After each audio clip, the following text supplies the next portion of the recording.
애너하임은 카즈야 신화로 시작하는데 그는 편의점에 가다가 도둑에게 쫓기는 두 소녀와 마주치고 그들을 돕지만 범인이 그를 쏘고 도망칩니다. 그 후 눈을 떠보니 아이의 몸 안에 있었고 그는 다른 사람으로 환생한 것입니다. 거울 속 자신의 모습이 너무 어려 보이지만 그의 하녀 실비아와 어머니는 그가 일주일 동안 의식을 잃었기 때문에 혼란스러워한다고 말하지만 그는 진실을 알고 있습니다. 나중에 실비아가 음식을 가져다 줄 때 그는 그녀로부터 정보를 얻어냅니다. 그는 이제 케인이고 3살입니다. 그의 아버지는 가름, 어머니는 사라, 그리고 누나 리안이 있습니다. 뿐만 아니라 사라는 가름의 두 번째 부인이고 첫 번째 부인은 마리아이며 그녀와 가름 사이에는 진과 알렉이라는 두 자녀가 있습니다.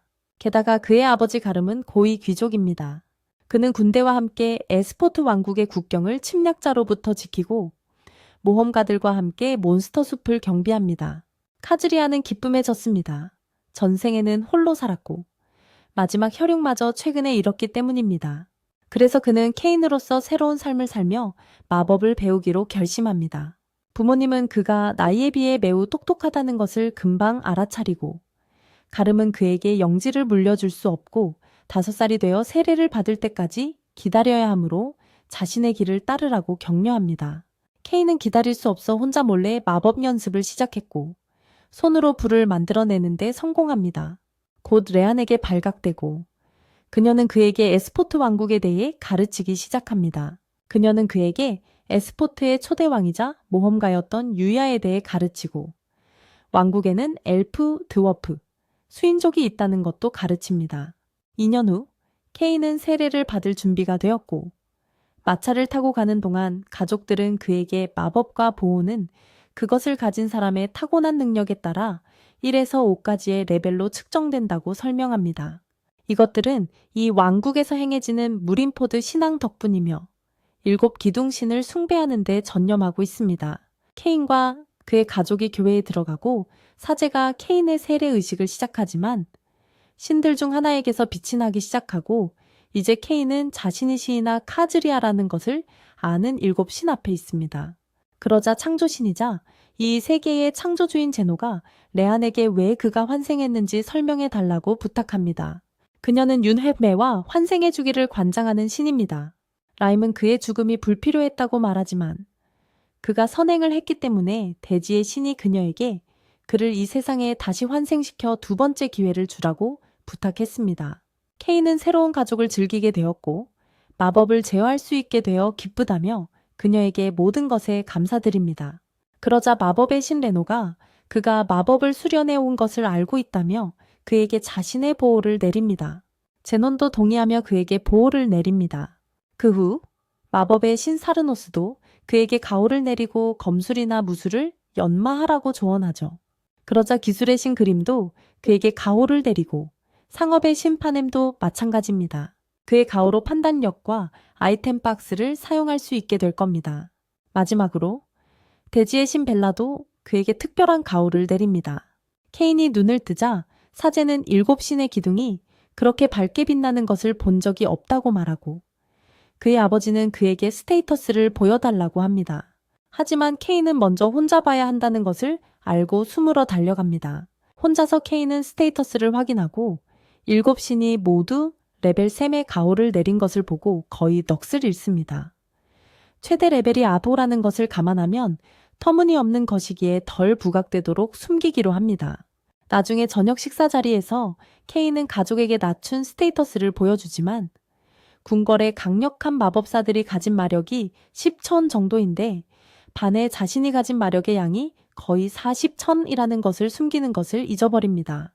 가브는 혹시 누가 이 사실을 알게 되면 자신이 왕국에 반항하는 거라고 생각할까봐 걱정하며 아무에게도 보여주지 말라고 조언합니다. 밤에 케인은 침대에서 마법책을 발견하고 푹신한 걸 소환할 수 있을지 궁금해하지만 결국 괴물을 소환하고 그 괴물이 리안과 친구를 공격합니다.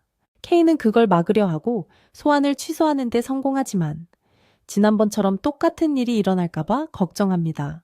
잠에서 깨어난 그는 소녀들을 구했다는 사실에 기뻐하며 앞으로 자신이 무엇을 하고 싶은지 결정합니다. 다음날 데뷔 자리에서 케인은 모험가가 되겠다고 발표합니다. 케인의 아버지는 그의 결정을 지지하며 그를 훈련시킬 가정교사를 붙여주기로 합니다. 다음날 모험가들이 도착합니다. 밀리 선생님과 나나 선생님입니다. 케인이 너무 흥분한 나머지 창문 밖으로 떨어져 밀리 위로 떨어져도 밀리가 케인에게 검술과 만화 마법을 가르쳐 줄 거예요. 문제는 케인이 재능이 뛰어나서 초보 훈련이 불필요해서 밖에서 훈련시켜달라고 부탁해요. 나중에 아버지의 허락을 받아 소녀들은 케인을 궁궐에서 데리고 나와 중급 수준으로 훈련시키지만 케인은 이미 그보다 높은 수준이에요. 갑자기 뿔토끼가 나타나 공격하려 하지만 케인은 돌멩이 탄환으로 물리치고 아이템 상자에 넣어둬요. 그 후 나나가 그에게 더 많은 먹잇감을 감지하는 방법을 보여주고 케인은 재빨리 뿔토끼 4마리를 더 발견해요. 그들은 쉽게 물리치지만 한 마리가 몬스터 숲으로 도망치고 모험가들은 몇 년마다 몬스터들이 숲에서 나와 왕국을 공격한다고 말해줘요. 밤에 케인은 자신의 상태를 확인하고 레벨이 많이 오른 것을 보고 놀라. 사람들이 알게 되면 자신을 제거하려 할까봐 두려워해요. 다음날 밀리와 나나는 케인을 데리고 길드에 가서 쉽게 해치울 수 있는 몬스터에 대한 정보를 찾고 케인은 접수 담당 루디를 만난다. 루디는 늑대에 대해 알려주지만 무례한 모험가들 때문에 이야기가 끊긴다. 그들은 여자애들을 놀리지만 케인은 가만히 있을 생각이 없고 글을 배우기 시작하면서부터 무술을 연마했기 때문에 겨우 5살인데도 그들을 때려 눕힌다. 케인의 가정교사들은 그에게 고맙다고 말하며 훈련장으로 데려간다. 3년 후 밀리와 미나의 마지막 날이 다가오고 케인은 감사의 표시로 선물을 주고 싶어 몬스터 숲으로 가서 마법 가방을 만들기 위해 오우거와 대지룡을 식은땀도 흘리지 않고 해치운다. 문제는 그들의 싸움으로 감시자들이 경계태세에 돌입했고 몬스터들이 왕국을 공격하려 한다고 생각하여 가먼의 지휘 아래 군대가 숲으로 말을 타고 갔지만 케인의 손수건만 발견했다. 다음 날 케인은 가정교사들에게 우정의 가치에 대해 가르쳐줘서 고맙다고 말하고 마법으로 만들었고 저택 한 채를 안에 보관할 수 있다고 말하며 마법 가방을 선물하고 가정교사들은 작별 인사를 하기 전에 완전히 놀란다. 그들은 그의 뺨에 입을 맞춘다. 이제 놀랄 차례는 그쪽이겠지. 2년 후 케인은 10살이 되면 모든 귀족이 해야 하는 대비를 위해 가족과 함께 왕도로 향합니다. 12살인 레안도 왕도 학교에 데려가기로 합니다. 갑자기 케인은 추적 마법을 사용하여 3km 떨어진 곳에서 싸움이 벌어지고 있고 몬스터가 너무 많다는 것을 깨닫고 능력을 사용하여 속도를 높여 순식간에 싸움 현장에 도착합니다. 케인은 재빨리 공중 마법과 검을 사용하여 오크와 싸우고 중요한 마차를 지키던 사람들은 말을 잃습니다. 모든 것이 끝나자 케인은 기사들을 치료하고 그의 아버지는 아들의 능력에 다시 한번 놀라지만 가름은 마차에서 공작의 문장을 보고 모든 것을 잊습니다. 알고 보니 마차 안에는 공주 테레스티아와 공작 연계인 실크 아가씨가 타고 있었고 공격에 매우 겁을 먹은 그들의 마음을 케인이 마법으로 진정시켜줍니다. 그 후 소녀들은 케인에게 너무나 감격하여 그와 함께 마차를 타고 왕도로 가자고 부탁하고 그는 내키지 않았지만 어쨌든 그들은 그를 데려갑니다. 나중에 일행은 휴식을 위해 마을에 도착하고 텔레스티아와 실크는 케인과 떨어지기 싫어하지만 케인은 그들에게서 벗어나고 싶어 한다. 소녀들은 케인이 가장 강해서 자신들을 보호해야 한다고 핑계를 대고 불행히도 케인의 아버지도 마지못해 수락하며 예의 바르게 행동하라고 경고한다. 케인은 방이 엄청 크고 침대가 소녀들과 아주 멀리 떨어져 있어야만 받아들이겠다고 하지만 그의 요구는 받아들여지지 않고 방은 좁고 침대 3개가 나란히 붙어 있다. 소녀들은 이 상황을 틈타 침대를 붙여 케인을 가운데서 재우지만 케인은 그날 밤은 물론이고 그 후로도 밤새도록 한숨도 자지 못한다. 일주일 후 그들은 왕궁에 도착하고 왕실 기사단의 부단장인 데임의 영접을 받는다. 그는 케인에게 소녀들을 구하고 전투에서 쓰러진 기사들을 데려온 것에 대해 감사하며 왕께서 아련을 기다리고 계신다고 말하고 케인은 겁을 먹는다. 그는 왕의 방에 들어가고 그곳에는 많은 사람들이 왕의 말을 경청하고 있다. 왕은 오크 군대를 물리치고 텔레스티아와 실크를 구한 용기에 대한 보답으로 그를 남작으로 임명하겠다고 말한다. 베끄마 10개와 저택을 하사하겠다고. 갑자기 귀족 칼란 코르지노가 케인에게 주어질 보상에 불만을 표하지만 왕은 그를 잠재운다. 10살 소년이지만 많은 이들보다 더 가치 있음을 증명했기 때문이다. 그 후 왕과 공작은 케인과 그의 아버지와 만남을 갖고 두 딸을 구해준 것에 대해 케인에게 감사 인사를 전한다. 뿐만 아니라 케인이 그녀들과 같은 방에서 잤다는 이유로 텔레스티아와 실크를 첩으로 맞이하길 원한다. 하지만 이 모든 것은 핑계일 뿐. 왕실 고문 마그네가 왕국을 위해 케인을 곁에 두는 것이 최선이라고 조언했기 때문이다. 케인은 궁지에 몰리고 약혼을 받아들일 수밖에 없게 된다. 며칠 후 케인은 신들과 교신하고 신들은 그가 이 세계에서 가장 강력한 인간 중 하나가 될 것이며 심지어 반신이 될 수도 있지만 여전히 한계를 조심해야 한다고 말한다. 그리고 그를 돌려보내기 전에 지구의 발명품들을 이 세계로 가져와 즐거움을 줄 수 있다는 아이디어를 준다. 그 후 케인은 레안의 옷을 맞춰보러 갔다가 금세 지루해져서 도망치고 몇 년 전에 구해줬던 레안의 친구 파르마와 마주친다. 파르마는 그에게 창작 가게를 운영하는 삼촌 타마니스를 소개하고 케인은 그에게 리버사 게임을 만들어 달라고 부탁하고 투자금으로 금화한 잎을 준다. 다음 날 타마니스는 나무로 만든 리버사 보드를 보여주고 케인은 결과에 만족하며 이제 부자들에게 팔 고급 버전과 다른 사람들을 위한 일반 버전을 만들어 모두가 게임을 즐길 수 있도록 하라고 말한다. 타마니스는 좋은 생각이라고 하지만 비용이 너무 많이 들 것 같자 케인은 리베르사 생산을 시작하라고 금화를 더 주고 타마니스는 상업의 신파남과 계약해야 한다고 말합니다. 둘은 재단에 리베르시판을 올려놓고 타마니스는 책을 사용하여 파남을 불러 리베르시를 사라지게 합니다. 이렇게 파남의 축복을 받았으니 3년 동안 그들만이 리베르시를 생산하고 판매할 수 있게 됩니다. 떠나기 전에 케인은 타마니스에게 왕에게 바칠 화려한 리베르시 판을 만들어 달라고 부탁합니다. 다음 날 케인의 데뷔 날이고 그의 아버지는 그에게 경계를 늦추지 말라고 조언합니다. 의식장에서 그들은 공작과 실크를 만나고 지난번 만남이 사적이었기 때문에 모두 처음 만난 척합니다. 케인은 리안을 기쁘게 하기 위해 칭찬하는 데 익숙하기 때문에 실크의 드레스를 칭찬하고 그녀는 그에게 더욱 빠져듭니다. 그 후 케인과 그의 가족은 왕에게 경의를 표하고 케인은 이전과 같이 텔레스티아의 드레스를 칭찬하고 그 소녀는 칭찬의 천국으로 승천합니다. 그러자 케인은 왕에게 리버스 보드를 보여주고 나중에 이 게임에 대해 더 알고 싶다고 말합니다. 그 후 케인은 실크에게 붙잡히지만 문장이 없는 코르기노의 아들들과 아비스카운트의 두 아들인 귀족 아이들 때문에 방해를 받습니다. 그들은 실크가 케인만 바라보는 것을 질투하고 케인이 제대로 인사하지 않았다고 불평하며 논쟁이 걷잡을 수 없이 커지자 밖에서 해결하기로 합니다. 귀족 아이들은 마법책을 꺼내 작은 불덩이와 작은 돌을 소환하지만 케인은 그저 재미있어하고 실크는 짜증을 내며 케인이 남작이니 존중하라고 말합니다. 그러자 아이들은 즉시 케인에게 고개 숙여 사과하고 도망칩니다. 케인은 실크에게 이 일을 비밀로 해야 한다고 말하고 실크는 데이트를 신청하지만 텔레스티아가 이 말을 듣고 데이트를 원합니다. 너무나 간청하자 케인은 마지못해 승낙하지만 불행히도 이 말을 왕이 듣게 됩니다. 며칠 후 마그나는 케인에게 새 저택의 열쇠와 지도를 주지만 떠나기 전에 그와 공작은 케인에게 리버스 게임을 제안합니다. 그 게임이 왕국에서 매우 인기를 얻었기 때문입니다. 그 후 케인은 새 저택을 확인하러 가는데 낡고 버려져 있지만 마법의 도움으로 청소하고 개조하여 고급 저택처럼 보입니다.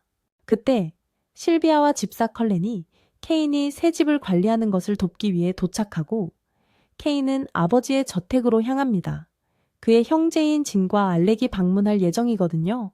집에 도착한 형제들은 케인에게 형제라서 자랑스럽다고 말하며 저택 상태를 묻지만 케인이 귀족에 걸맞게 개조했기에 문제될 건 없었습니다. 아버지 역시 저택이 훌륭하다고 인정하면서도 벽을 장식할 미술품이 부족하다고 지적합니다. 갑자기 하녀들이 방 안에서 붉은 용의 사체를 보고 비명을 지르자 케인은 오래전에 자신이 물리친 용이며 가름에 보관하기로 했다고 아버지에게 설명합니다.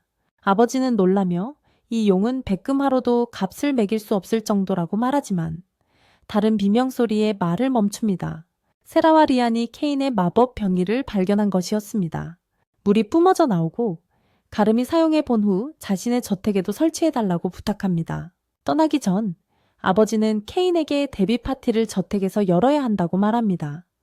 그것이 그의 의무이기 때문이죠. 케인은 파티에 대해 아무것도 몰라 실비아와 컬렌의 도움을 받아야 한다는 사실에 짜증이 납니다. 컬렌이 케인에게 손님 명단을 적어주고 케인은 왕이 없는 것에 놀라고 컬렌은 고위 귀족만이 왕을 초대할 수 있다고 말합니다. 실비아는 필요한 물품 목록을 작성합니다. 음식부터 손님들에게 줄 선물까지요. 며칠이 지나고 케인은 손님 한 명에게 줄 빛나는 도자기 피리를 만들기로 하고 요리사에게 저녁으로 스테이크 버거와 스파클링 와인을 만드는 방법을 알려줍니다. 갑자기 케인은 왕에게 소환장을 받고 왕이 무슨 말을 하고 싶어 하는지 이미 짐작했기에 준비해서 갑니다. 왕은 마그나와 공장만이 초대를 받은 것에 격분하고 케인은 직접 파티 초대장을 전달하고 싶어서 가져왔다고 변명하며 왕을 기쁘게 합니다. 며칠 후 드디어 파티 날이 오고 스파클링 와인과 빛나는 잔 덕분에 파티는 완전한 성공을 거둡니다. 갑자기 왕과 그의 가족이 나타나 모두를 놀라게 하지만 곧 왕은 스파클링 와인과 스테이크 버거를 맛보고 놀라게 됩니다. 왕은 기뻐할 뿐만 아니라 왕비는 케인의 병이에 감탄하며 궁궐에도 하나 놓아달라고 부탁하고 왕은 이에 동의합니다. 그러자 왕은 케인의 극진한 환대에 감탄하며 축하를 건네고 모든 하객들이 박수를 쳐 케인은 뿌듯함을 느낍니다. 그때 컬렌이 코르지노가 도착했다고 케인에게 알립니다. 코르지노는 케인을 싫어해서 파티 음식이나 술이 마음에 안 든다는 듯 무례하게 행동하고 케인은 왕에게 들리도록 그를 함정에 빠뜨릴 계획을 세웁니다. 케인은 코르지노를 꾸짖으며 후작식이나 되는 사람이 왕보다 늦게 도착하는 건 무례한 짓이라고 말하고 앞으로 행동을 조심하지 않으면 영원히 초대 손님 명단에서 제외될 거라고 경고합니다. 실프는 이 모든 게 케인이 꾸민 일임을 눈치채고 그를 칭찬합니다. 하지만 왕 또한 눈치채고 케인에게 자신이 왕임을 상기시키자 케인은 결국 18살에 불과하기에 두려움을 느낍니다. 며칠 후 케인은 자신이 처치한 몬스터들을 왕궁에 맡기러 가고 데임은 그 몬스터들을 보관할 창고를 보여주지만 케인은 너무 작다고 말합니다.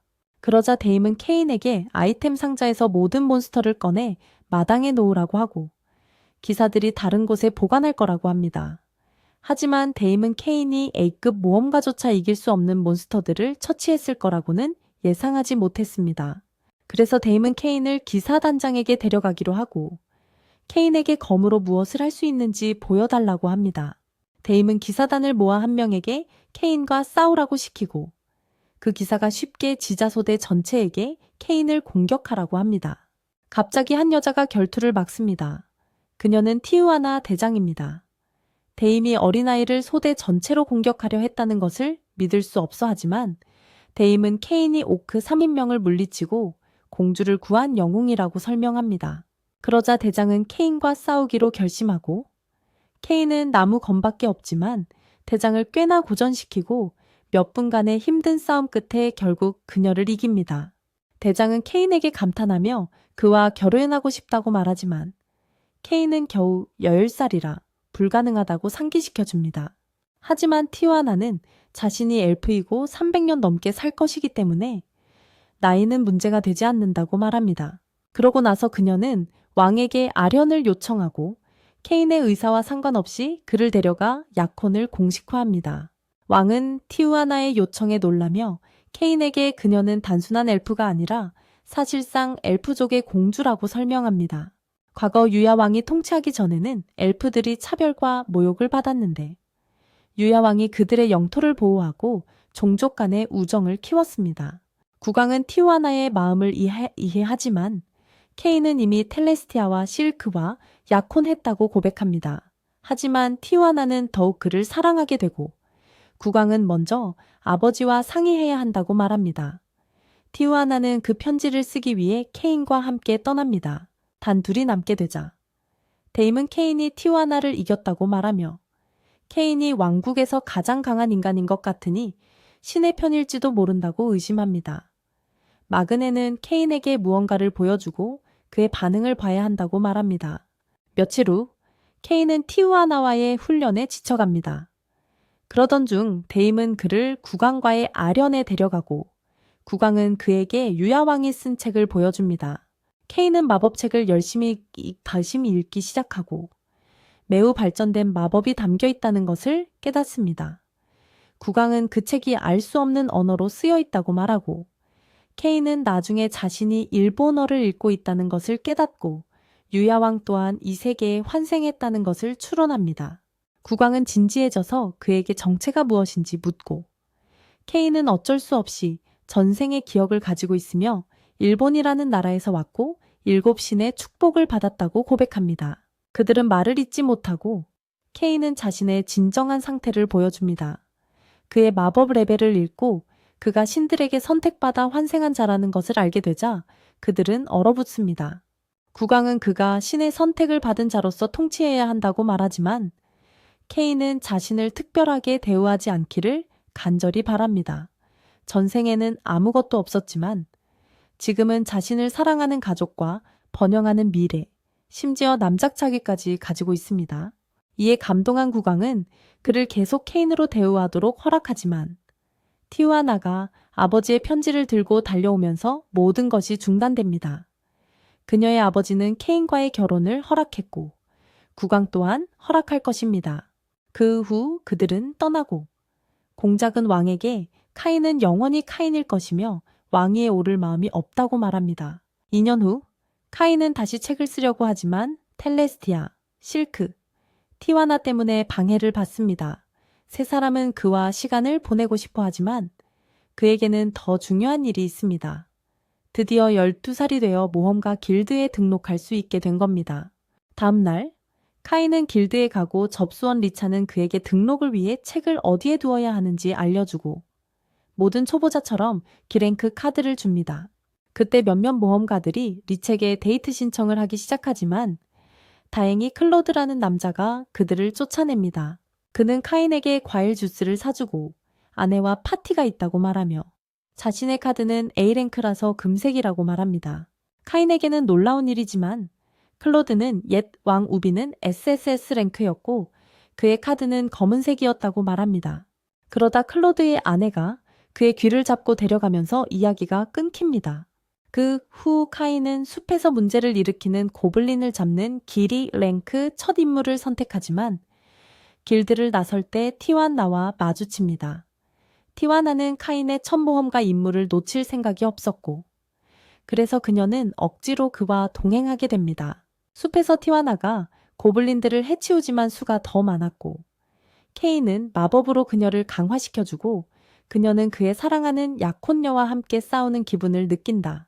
갑자기 거대 도마뱀들이 나타나 임무의 난이도가 올라가고 이번에는 케인이 30마리가 넘는 도마뱀들을 혼자서 해치운다. 나중에 케인은 길드로 돌아와 리샤에게 자신의 업적을 이야기하고 그녀는 거대 도마뱀이 D랭크 모험가용이라는 사실에 놀란다.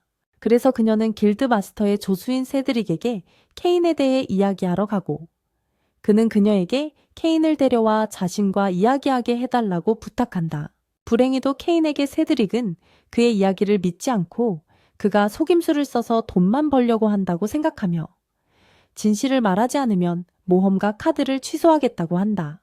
이 모든 논쟁에 길드 마스터가 나타나 무슨 일인지 보려고 하고 케인에게 자초지종을 묻지만 티와나가 방에 들어오자 케인은 길드 직원이 티와나의 형기이기 때문에 자신에 대해 모든 것을 알고 있다는 것을 깨닫는다. 세드릭은 12살 소년이 그렇게 강하다는 것을 믿을 수 없고 심지어 남작이라는 사실에 길드 마스터는 30마리의 도마뱀을 물리친 케인이 C랭크로 승진할 것이라고 말하며 그들을 더욱 놀라게 한다. 하지만 티와나는 케인이 이미 드래곤을 물리칠 수 있다고 불평한다. 그래서 길드마스터는 결정을 제고해서 그를 승급시키고 골드카드를 주는군요. 한편 다른 차원에서는 신들이 케인을 재미있게 지켜보며 그가 더 강해지기를 바랍니다. 곧 에렌이 봉인을 깨고 풀려날 것이고 케인만이 그와 맞설 수 있기 때문이죠. 며칠 후 실비아가 케인의 방으로 달려와 오늘이 아카데미 입학 시험 날이라며 그를 깨웁니다. 먼저 케인은 필기 시험을 보는데 2시간이나 주어졌음에도 불구하고 30분 만에 끝냅니다. 그 다음 마법 시험을 보게 되는데 그는 자신의 모든 힘을 사용할 수 있는지 묻고 선생님은 아카데미가 보호막으로 둘러싸여 있어서 괜찮다고 말합니다. 케인은 미래의 반 친구들을 관찰하고 그들의 마법이 매우 약하다는 것을 알고 자신의 힘을 초보자 수준으로 줄이기로 합니다. 하지만 그의 차례가 되어 화염구를 발사하자 관역은 물론 아카데미와 보호막을 뚫고 숲속으로 날아가 버려 선생님은 경악합니다. 마지막으로 케인은 검술 시험을 봐야 하는데 랭크 모험가들을 데려왔습니다. 케인은 클로드가 시험 상대로 자신을 선택한 것을 보고 놀랍니다. 클로드도 케인처럼 봐주지 않고 전력을 다해 공격하네요. 싸움이 너무 격렬해서 선생님이 아이들이 무서워하니 그만하라고 하네요. 그 후 케인은 집으로 돌아와 결과를 초조하게 기다리지만 대신 케인 폐하를 아련하라는 부름을 받습니다. 폐하께서는 왜 대항군 아이들과 시험을 봤냐고 물으시고 케인은 아침에 잘못된 입구로 들어갔기 때문에 텔레스티아와 실크를 시험에서 보지 못한 이유를 깨닫습니다. 다행히도 이것이 성적에 영향을 미치지는 않겠지만 더 조심해야 하고 케인은 자신이 저지른 피해에 대해 배상해야 합니다. 다음 날 케인은 학원에 가서 자기 반에서 최고 성적을 받았고 수석으로 임명된 것을 알게 되고 레안에 따르면 개학날 연설을 해야 한다고 합니다. 며칠 후 케인은 텔레스티아와 실크를 만나 학원 의식장에 함께 앉아 연설을 해야 해서 반 친구들의 질투를 삽니다. 그러고 나서 케인은 인종을 차별하지 않는 유야 같은 사람이 되고 싶다고 그리고 모두가 자신을 다른 학생들과 똑같이 대해주길 바란다고 연설합니다. 갑자기 왕이 깜짝 등장해서 신입생 환영 연설을 하고 케인에게 좀 더 조심하라고 강조합니다. 다음 날 학생들은 입학하고 가장 먼저 수강 과목을 선택해야 하는데 케인은 귀족학, 모험학, 마법학, 마법 아이템학을 선택합니다. 텔레시아는 미래의 케인을 도와야 하기에 귀족학과 내정학을 선택하고 실크는 미래를 생각하며 귀족학과 상업학을 선택합니다. 쉬는 시간에 케인은 귀족 남자아이들이 파르마와 히트를 괴롭히는 것을 보고 여자아이들이 나서서 사과하게 만듭니다. 여자아이들은 친구가 되고 케인은 도서관에 가라는 목소리를 듣습니다. 케인이 도서관 문을 열자 다른 장소로 이동하고 그가 시이나 카즈야라는 것을 아는 남자를 만납니다. 알고 보니 그는 유야이고 이 세계는 파브닐이며 그는 그곳의 신입니다. 그는 에렌이 부활하려 하고 케인만이 그를 막을 수 있기 때문에 케인과 소통합니다. 그는 300년 전에 그가 봉인했던 악당이었습니다. 케인이 왜 다시 봉인하지 않냐고 묻자 유야는 자신이 파브닐의 신이라 다른 세계 문제에 관여할 수 없다고 하죠. 신들이 케인을 훈련시키라고 해서 에렌을 이기려면 레벨을 300에서 600으로 올려야 한대요. 그러자 유야는 케인을 해변으로 순간 이동시키고 마주치는 모든 몬스터와 싸우면서 산을 올라야 한다고 말하며 파브닐의 일년은 다른 세계의 하루와 같으니 시간 걱정은 할 필요 없다고 하죠. 케인은 이 도전에 대한 준비가 되어 있고 흥분하며 몬스터들과 싸우기 시작하지만 몇 달이 지나도 아무런 진전이 없는 것 같아요. 한편 다른 세계에서는 텔레스티아와 실크가 어제부터 케인을 보지 못해서 걱정하며 케인의 저택으로 가고 실비아는 어제 학교에서 돌아오지 않았다며 비극이 일어났을까봐 두려워하며 울고 있어요. 하지만 텔레스티아는 케인의 능력을 믿고 집에서 그의 귀환을 기다리겠다고 말하죠. 파브닐로 돌아와서 케인은 너무 많이 싸워서 지쳐있고 부상당한 펠리르의 울음소리를 듣고 남은 마법으로 치료해준 다음 쓰러져요.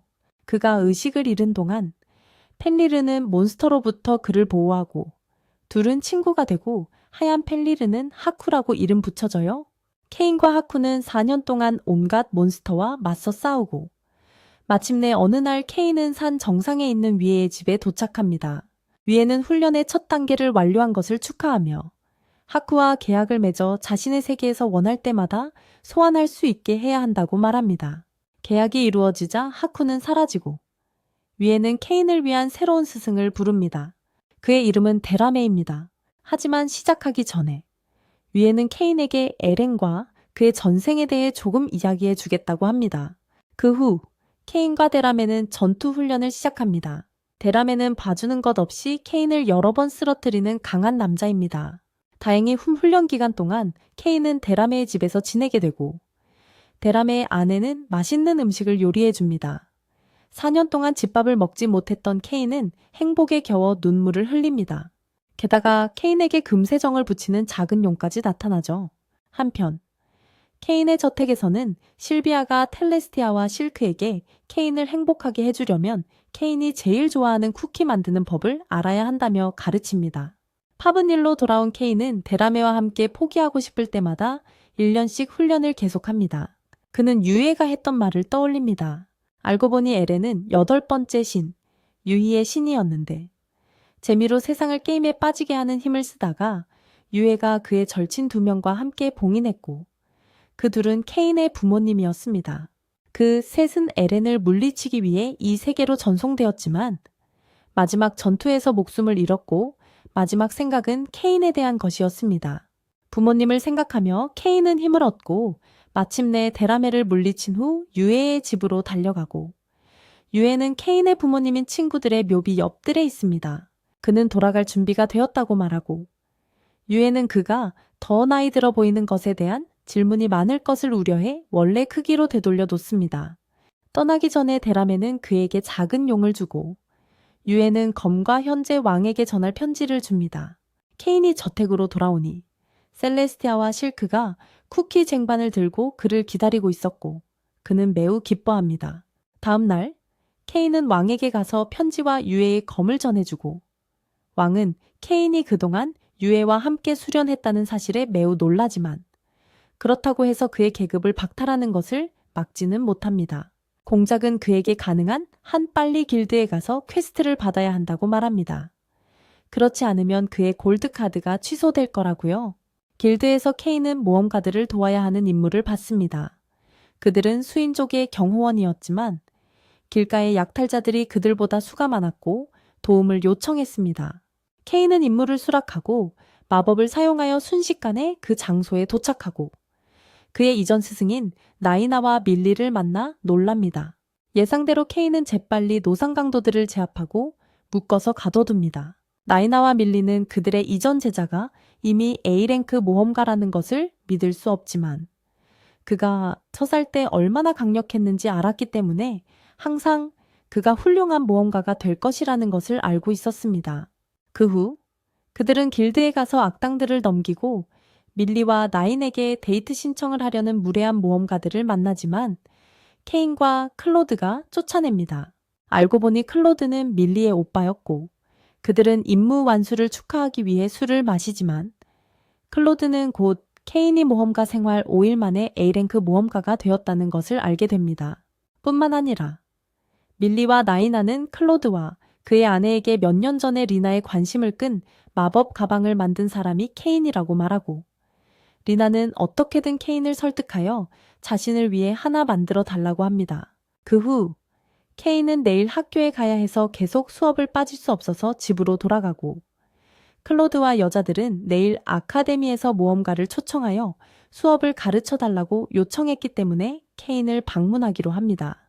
다음 날 케인은 담임 선생님이 자신의 수준이 너무 높아서 다른 학생들과 함께 마법 연습을 할 수 없다고 알려주자 실망합니다. 나중에 클로드와 여자들이 수업을 가르치기 위해 아카데미에 도착하고 케인은 이전 튜터였던 밀리와 나이나가 현재 B랭크 모험가라는 것을 알고 기뻐합니다. 클로드는 케인을 돋보이게 하려고 모든 학생들에게 G랭크 카드를 꺼내라고 하지만 케인은 클로드와 달리 돋보이고 싶지 않아서 골드 카드를 꺼내지 않습니다. 그 후 모험가들은 학생들을 마당으로 데려가서 자신들이 얼마나 강한지 보여주고 케인과 싸우고 싶어 마지막으로 케인을 남겨두기로 합니다. 하지만 훈련 시간이 금방 끝나서 케인은 클로드와 싸울 수 없었죠. 밤에 케인은 클로드가 수업 내내 기다리게 했다는 것과 공격이 너무 강력하다는 것에 화가 나서 몬스터 숲 한가운데서 떼를 쓰는데 그 소리에 가름의 군대가 몰려오지만 그들이 본 것은 케인의 손수건에 생긴 분화구뿐이었어요. 다음 날 왕은 케인이 떼를 쓴 것에 대해 꾸짖기 위해 부르고 깊은 동굴 속에서 용이 기지개를 켜며 봉인이 점점 약해지고 있었죠. 며칠 후 소환수 교관인 그라트가 특별 수업을 위해 아카데미에 도착해서 학생들에게 망설이지 말고 모든 마법을 사용하라고 하는데 케인이 바로 그렇게 하죠. 문제는 그가 어둠의 악마 왕 자시프를 소환했다는 거예요. 그는 케인을 섬기겠다고 맹세하고 도시를 파괴하고 싶을 때 자신을 부르라고 하지만 케인은 절대 그럴 일은 없을 거라고 확신하죠. 불행히도 그라트는 왕에게 아카데미에서 일어난 일에 대해 말하고 왕은 케인을 청문회에 불러 세스에 대해 말하라고 요구하죠.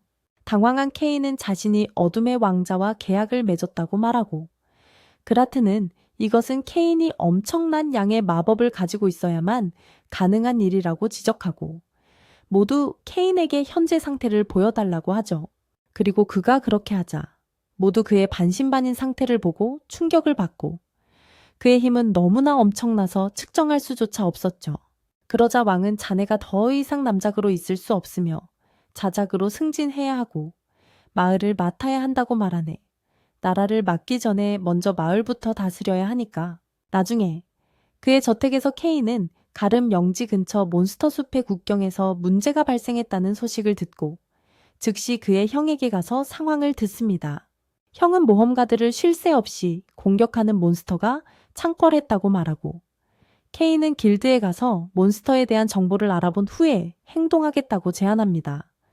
형은 그를 걱정하지만 케인은 이미 A랭크 모험가라고 말합니다. 길드에 도착하자 루디는 상황이 매우 심각하며 가장 가까운 길드에 도움을 요청했다고 말합니다. 이때 밀리와 미나가 도착하여 클로드와 리나가 오고 있다고 말합니다. 모두가 돕기 위해 왔지만 케인은 혼자 몬스터 숲으로 가기로 결심하고 함께 갈 사람이 있다고 소녀들을 안심시킵니다. 숲에서 그는 자신의 펜리르 하쿠와 작은 용인진을 소환합니다. 셋은 여러 몬스터를 물리치지만 케인은 누군가 자신을 지켜보고 있다고 느끼고 세스를 소환합니다. 어둠의 왕자는 그에게 많은 고위 몬스터 대화들이 깨어나는 것을 감지했으며 곧 마을을 침략할 것이라고 말하고 케인은 그에게 무슨 일이 일어나고 있는지 조사해달라고 부탁합니다. 세스는 케인에게 정보 수색에 특화된 집사, 달마티아가 있다고 말합니다. 그러자 케인은 A급과 S급 몬스터 수백 마리를 처치하기 시작하고 달마티아는 흑마법을 사용하여 그가 왜 그렇게 많은 몬스터 발생을 일으키는지 알아냅니다. 그 후 케인은 처치한 몬스터들을 모두 데리고 길드로 순간 이동하여 클로드, 리나, 그리고 여자아이들에게 몬스터 숲에 대해 알려줍니다. 한편 달마티아는 몬스터를 깨우는 악의 세력이 동굴에서 비롯되었으며 공격이 시작되어 수백 마리의 몬스터가 지금 당장 숲에서 쏟아져 나올 것이라는 것을 알아냅니다. 그래서 달마티아와 세스는 길드로 순간 이동하여 케인에게 끔찍한 소식을 전하고 케인은 상황을 맡아 모두에게 마을을 어떻게 보호해야 하는지 지시합니다. 그때 티우아나가 도착하고 케인과 함께 몬스터에 맞서 싸우고 싶어 하지만 케인은 그녀에게 자신의 집을 지켜달라고 부탁합니다. 한편 동굴 깊숙한 곳에서 에렌은 마침내 용 안에서 깨어납니다. 케인이 에렌을 찾아 나서는 동안 세스는 자신의 4명의 왕을 소환하여 몬스터 무리를 물리치는 것을 도와달라고 부탁하고 그들은 따릅니다. 한편 클로드 등한 리나, 밀리, 니나는 케인을 돕기 위해 숲으로 가기로 하고 어둠에 사천왕이 싸우는 것을 발견하자 그들과 합세하여 치열한 전투가 시작됩니다. 다른 곳에서 케인은 드래곤 모습의 에렌을 찾아내고 하쿠와 진을 소환합니다. 세 사람은 드래곤과 맞서 싸우지만 드래곤은 매우 강해서 펜리르와 드래곤을 쓰러뜨립니다. 그러자 케인은 에렌과 친구들 사이에 서서 자신이 가진 모든 힘을 끌어내고 부모님께 다시 한번 에렌을 물리칠 수 있도록 도와달라고 부탁합니다. 케인의 폭발적인 힘은 너무나 강력하고 밝아서 하늘을 밝히고 마치 신이 숲에 강림한 것 같습니다. 갑자기 세트가 그를 막으며 이제 끝났다고 말합니다. 에렌은 사라지고 괴물들도 사라지자 케인은 자신이 가장 원했던 것은 사랑하는 사람들을 모두 지키는 것이었기에 매우 기뻐합니다. 다음 날, 케인은 왕에게서 빛의 후광을 본 사람들이 신이 나타났다고 생각한다는 말을 듣고 자신이 황제급 마법을 사용했기 때문에 범인이라고 고백하며 그것은 왕을 능가하는 힘입니다.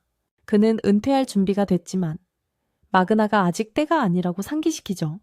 그러자 왕은 케인과 텔레스티아의 미래를 생각하며 케인에게 영지를 주기로 결심합니다. 문제는 왕이 그에게 준 영지가 듀린탈이라는 거죠. 그곳은 평판이 너무 안 좋아서 텔레스티아는 아버지에게 불만을 토로하려 하지만 케인은 그곳이 자기 입맛대로 만들 수 있는 곳이라 자신에게 딱 맞는 곳이라고 말합니다. 케인은 듀린탈에 도착하자마자 길드, 경찰, 교회를 개혁합니다. 왜냐하면 나쁜 모험가들이 그곳을 점령하고 자신들이 주인인 줄 착각하고 있었지만 케인의 힘 앞에서는 개미에 불과했으니까요. 시간이 흘러 케인과 그의 여자들은 세프와 그의 아내 리판의 방문을 받습니다. 리판은 그가 자신에게 불성실했다고 불평하고 케인은 그를 꾸짖습니다. 당연히 여자들은 리판 편을 들며 케인에게 절대 세프처럼 행동하지 말라고 경고하죠. 결국 리판은 세프를 용서하고 케인에게 경고합니다. 절대 여자들의 마음을 아프게 하지 말라고요. 얼마 후 케인은 듀린탈에 성을 짓기로 결심한다. 영지에는 성이 필요하니까.